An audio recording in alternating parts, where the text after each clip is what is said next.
Welcome everyone to your favorite podcast, Swept Under the Rug. And today we are talking about colorism. You guys have requested this multiple times, and we will be discussing it on a lot of aspects today.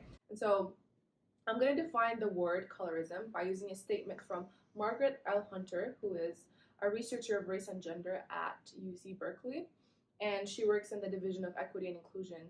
And she captures this statement for us by saying, white racism is fundamental building block of colorism or skin color stratification among Mexican Americans and African Americans. The maintenance of white supremacy in America is predicated on the notion that dark skin represents savagery, irrationality, ugliness, or inferiority. And so I would love us all to begin by introducing ourselves. I'll start. My name is Josie Dolan. My name is Mia Martinelli. My name is Lotutusa. And my name is Halima Tujiye. So I would love to begin us off with a more funnier and a sitcom that we all probably know, which is The Proud Family. And so according to the show, according to Disney, it is their first Black animated series, and it is widely watched within the Black community, and it's targeted towards 10 to 18-year-olds, or some even say that people that are above 7 could watch it.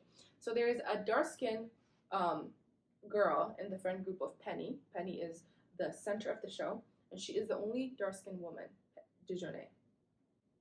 So Dejournay is very aggressive, and she has horrible attitude. She's always getting in trouble. She actually is the only dark-skinned woman in that friend group with 8 siblings and less present family. And the episodes actually begin by showing us how Dejournay's boyfriend leaves the town, and he ends up leaving her a letter to give to Penny. And he says that to Penny, like, I'm gonna miss you guys, but I'm tired of this crazy Dejournay. So kids grow up watching this show of watching dark-skinned women be called crazy.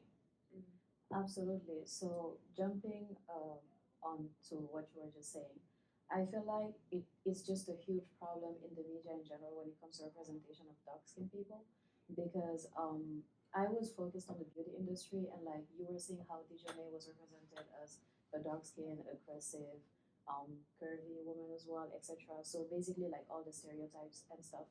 And for me, when focusing on the beauty industry, I realized how there was basically just no representation at all. And the representation that we wanted started very recently. First of all, it's already very hard to see like a Black person in the advertisements and stuff like that. So imagine seeing a dark-skinned Black person. And for little kids, of course, it's very confusing. It's like, why am I not seeing myself in the media? Why are people not showing me? Why am I only seeing white people or light-skinned people if I see a Black person? Mm-hmm. So it's definitely a huge problem. And that's what actually leads to skin bleaching, which is a very huge problem in the Black community. And the fact that it has been going on for many, many years and it's still happening until now shows how like colorism is just very deeply rooted within the Black community. For example, I saw this video of this woman. She's light-skinned, and she was showing step by step how to use this product named Carolite, which is a skin lightening product. And she was even showing how to adapt it to your skin tone so that it works no matter how dark you are. And mind you, this video was filmed this year, and a lot of people were praising her in the comments. So yeah, it is definitely problematic, and we need to definitely work on it because it's affecting kids from a very, very young age. Mm-hmm. And to that point, I think, like you're saying, a lot of these issues are also widely spread in the media as well. And I looked a little bit into the sports industry and how this, a lot of light-skinned and dark-skinned athletes are being portrayed differently within the sports industry and the media. And someone I looked at was the famous tennis player Naomi Osaka, who identifies as half Haitian and half Japanese. And after her very famous U.S. Open title against Serena Williams, she signed a brand deal with a very famous company called Nissan.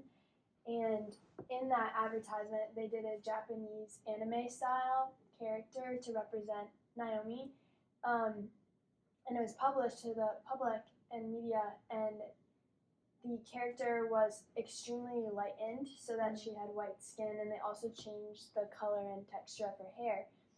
And this created a lot of backlash within the media because this was seen as almost like whitewashing and making a character that is completely unrecognizable to Naomi, which I think is really harmful in the media because they are representing her as almost completely separate from her identity itself. And this is a huge issue that's prevalent all over the sports industry. And also, I did a little research on the college basketball because basketball is one of the most racially diverse sports.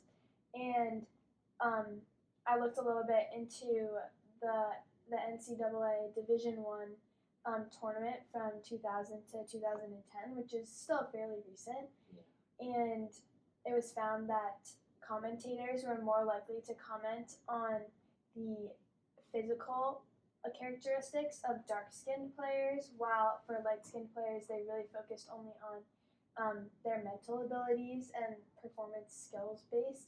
And so I thought that was really impactful too, because commentating is this almost intuitive process, and by creating these comments, it's further stereotyping these athletes, which is harming the way that the media views these athletes as well, and creating this negative association toward dark skin, almost animalistic, and talking about their physicality is definitely harmful. Yeah, like that. Like in the music industry, we also see this happening.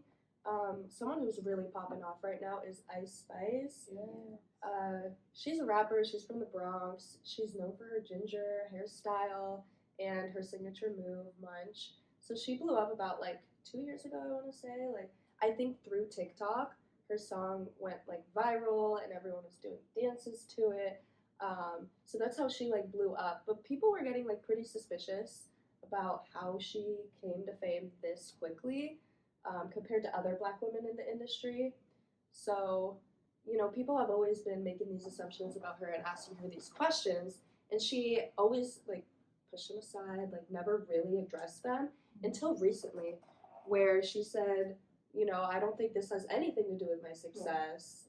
I think people like me for my music, which to some degree is probably correct, but I think you have to acknowledge the colorism factor, and she's not acknowledging that, and I think that's very harmful. I completely agree with you, because I feel like it just shows the hypocrisy of the Black community as well when it comes to colorism. Because as you said, she was not recognizing her privilege as a light skin, and yes, I believe she's talented, but there are many other talented Black women in the rap industry who are not getting as much recognition because they're not light skinned. So I feel like she could have done so much just by acknowledging the fact that yes, she is a privileged light skinned woman, and that's a reason or part of what led to her success, if that makes sense. So it's not a problem because it is not her fault, obviously. She did not decide to be light skinned, and she cannot control what the public thinks about her. But just advocating for like dark skinned Black women and just recognizing the fact that she's a privileged light skinned woman would have done so much, and would have actually probably like gotten her a lot more people on her side, if that makes sense. And to echo like what you were saying, I think that this issue, I mean, children are raised watching these kind of shows, so they grow up having this implicit bias and looking at dark-skinned people a different way, and so that when they grow up and you're asking them, hey, there's this issue, you need to recognize that it's happening, they're having a hard time recognizing it because it's built into their system. They're already thinking that way. It's not something that they have to stop and think. Just like you said, the commentators, they're speaking every second, they're speaking whatever is in their head. And so it's built into people's systems, you know? Yeah.